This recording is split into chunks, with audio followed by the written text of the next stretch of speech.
Hello, a very good evening.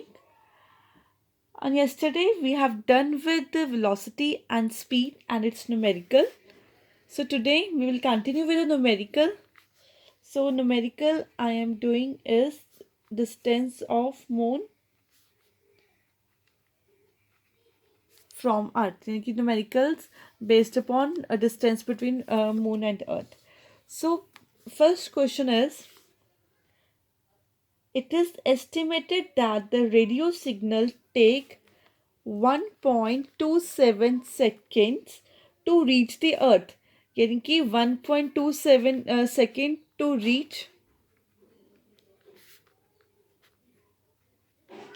reach the earth from the surface of moon. यानी कि radio signal take 1.27 seconds to reach earth from moon. यानी कि moon से लेके अर्थ में 1.27 second में एक सिग्नल है जो वो रीच करता है. Now we need to calculate the distance.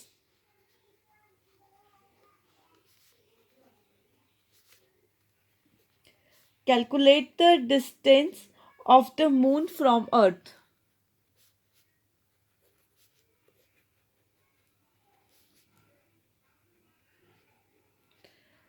ठीक है, वी हैव टाइम. हमारे पास एक स्पीड भी है. स्पीड है सिग्नल की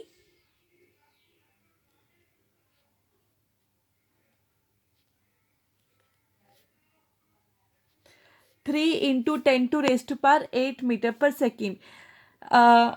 speed of light in air भी इतनी होती है 3 × 10⁸ मीटर पर सेकेंड. और स्पीड जो है सिग्नल की वो भी इतनी है. Now we have speed, we have time, so it is we can easily calculate the distance. As we know, distance is equal to speed into time. तो speed थे हमारे पास 3 × 10⁸ मीटर पर सेकेंड इंटू 1.27. ठीक है, तो second से second cut हो जाएगा. ये हमारा बचेगा 3.81 इंटू 10⁸ मीटर. तो इतना डिस्टेंस है 3.81 इंटू 10⁸ मीटर. लेकिन हम इसको किलोमीटर में कन्वर्ट करेंगे. तो वी नो दैट कि 1 किलोमीटर में 1000 मीटर होते हैं. तो 3 से उसकी कम हो जाएगी. तो 3.81 into 10⁵ kilometer. So this is how we can find the distance of moon from the earth. Okay. Now second question is, a train travel the first 30 kilometer of 120 kilometer track with a uniform speed of 30 kilometer per hour. यानी कि 120 kilometre का track है जो उसने 30 kilometre travel किया है, उसकी speed है 30 kilometre per our. Next, what should be the speed of the train to cover the remaining distance of the track so that its average speed is 60 kilometre per our for the trip. अब हमको speed निकालनी है for the 90 kilometre ताकि उसकी जो entire speed है वो आए 60 किलोमीटर पर आवर. जैसे कि ये एक ट्रैक है हमारे पास,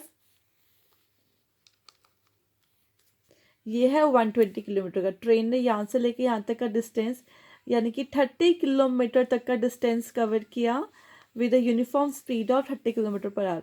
और जो रिमेनिंग जो ट्रैक बचा 90 किलोमीटर का, अब हमको फाइंड आउट करनी है कि इसकी स्पीड कितनी होएगी ताकि इन दोनों की एवरेज स्पीड जो है वो कितनी बने, 60 kilometre hour. For this first of all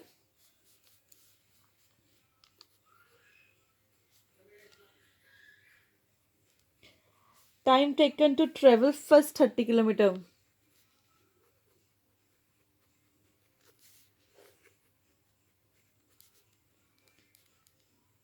अब टाइम क्या होता है, distance upon speed. So t1 is equal to distance upon, अब डिस्टेंस कितना उसने कवर किया था 30 किलोमीटर और स्पीड कितनी थी 30 kilometre per our.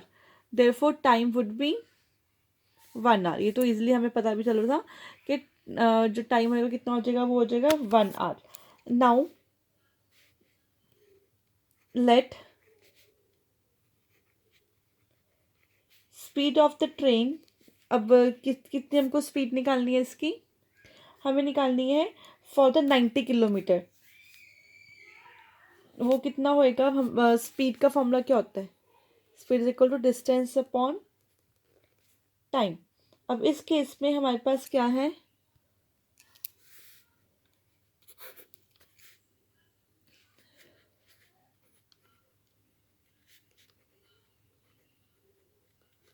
Time taken to travel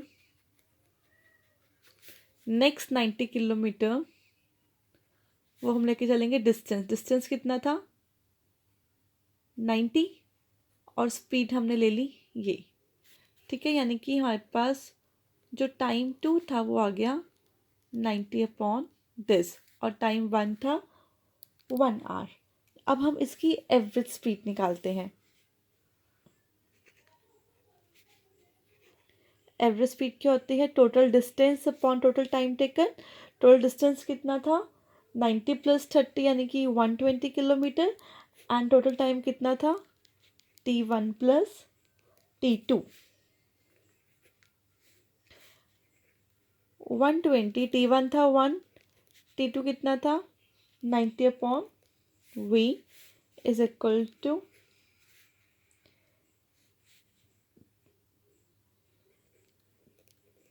120 V plus 90 into V। अब हमारे पास एवरेज स्पीड कितनी गिवन है? वो गिवन है 60 किलोमीटर, यानी कि 60 is equal to 120 V cross multiplication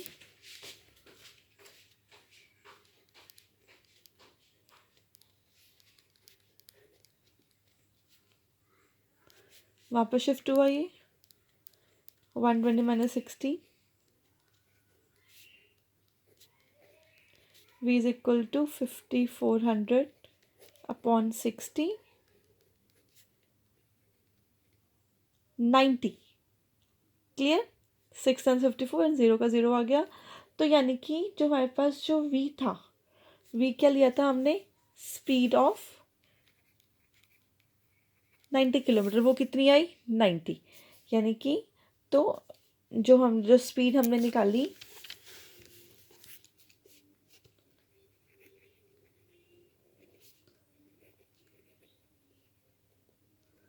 for rest 90 kilometre is 90 kilometre per our. I hope clear हो गया होगा आपको ये।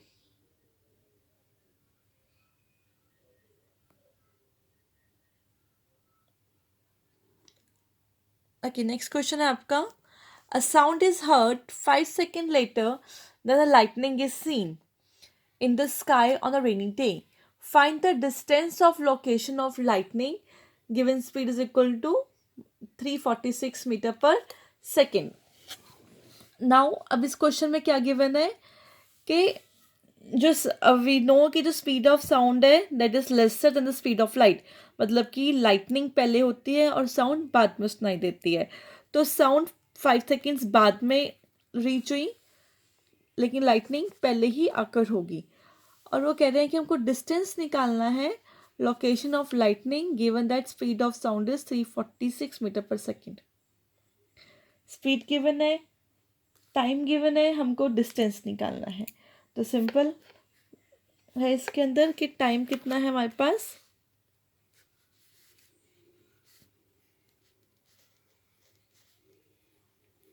Five second. स्पीड यानी कि कितनी है?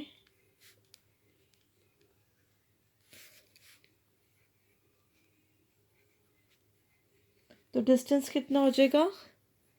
S into T. स्पीड कितनी थी?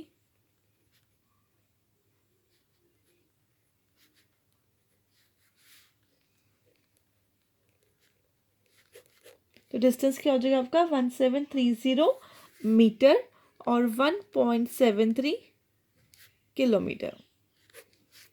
क्लियर? नेक्स्ट क्वेश्चन है आपका।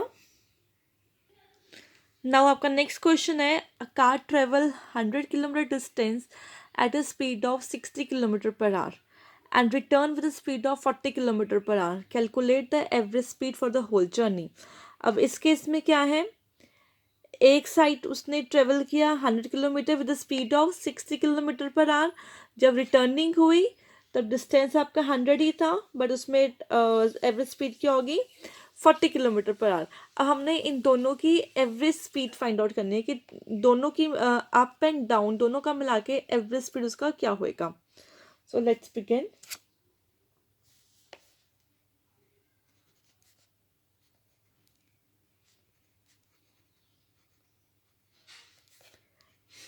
Time taken by car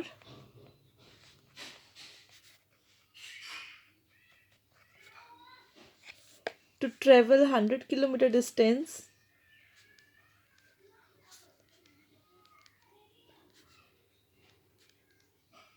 with 60 kilometer per hour is equal to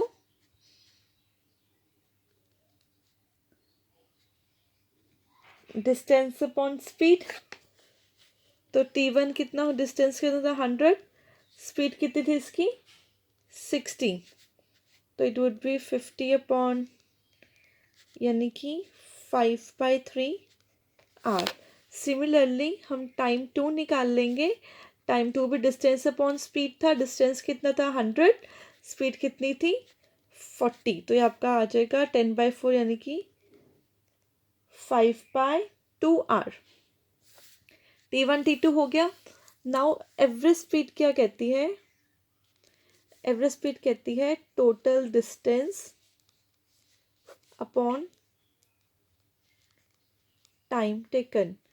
total distance कितना था आपका, first side 100, second side 100, 200 kilometre, और टाइम कितना था 5/3 प्लस 5/2. T1 था 5/3 आर और T2 था 5/2 आर.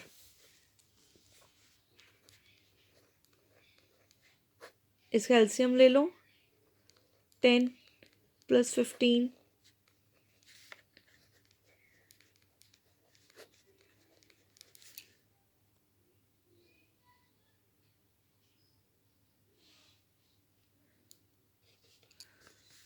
तो कटिंग इसकी हो सकती है, हम इजीली कट कर देंगे इसको. 25 8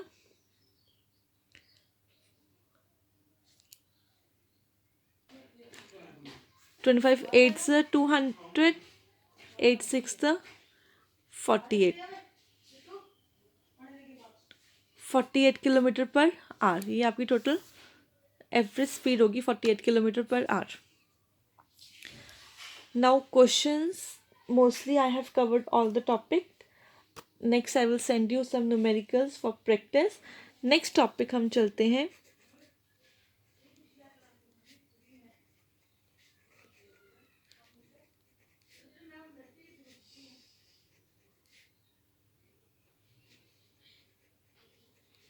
एक्सेलरेशन.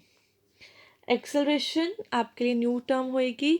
तो सिंपल वर्डिंग्स में एक्सेलरेशन होता है कि स्पीड को चेंज कर देना. ठीक है, acceleration means rate of change of velocity. Velocity इसलिए बोला क्योंकि वो एक ही डायरेक्शन में जाएगी.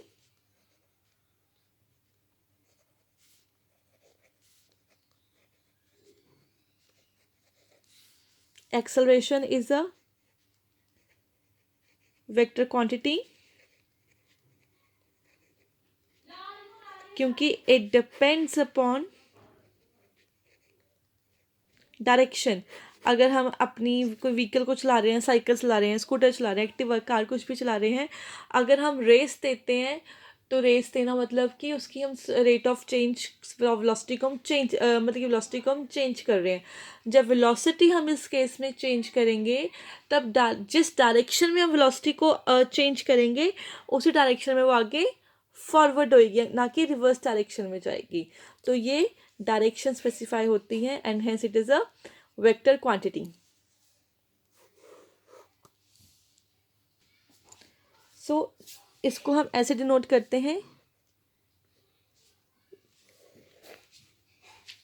ए के ऊपर एरो मार्क. तो it is a vector quantity.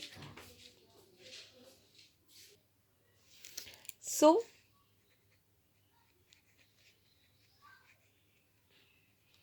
acceleration of an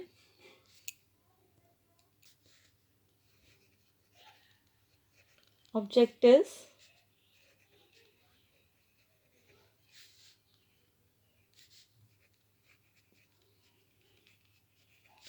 change in velocity upon time taken.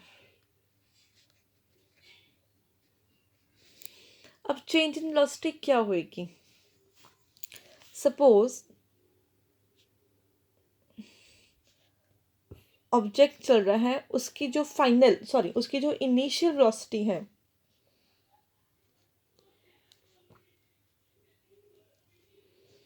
Initial मतलब कि जिस वेलोसिटी पे वो चल रहा है, सपोज वो है इसकी 50 किलोमीटर पर आवर।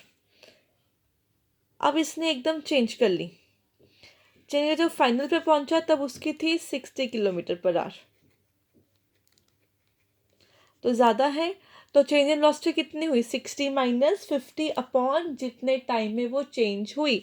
सपोज ये चेंज हुई 1 आवर में, तो 60 माइनस 50 अपॉन 1 यानी कि 10। तो एक्सेलरेशन क्या हो जाएगी इसकी? 10 किलोमीटर पर आवर। ये सिंपल आपको मैंने एग्जाम्पल दिया है एक्सेलरेशन का, कि जो वेलोसिटी चेंज होके फाइनल वेलोसिटी बनी है, final velocity minus initial velocity upon time taken is your acceleration. तो acceleration of an object is change in velocity upon time taken. Change in velocity क्या होएगी?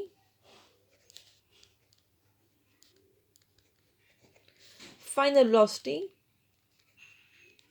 Minus initial velocity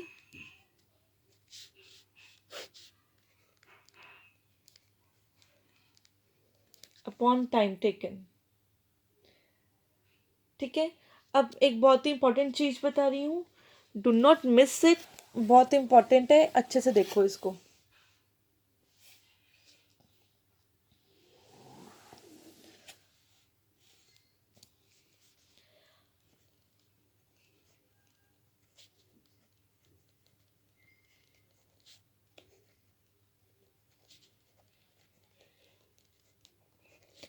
initial velocity को हम लेके चलते हैं u,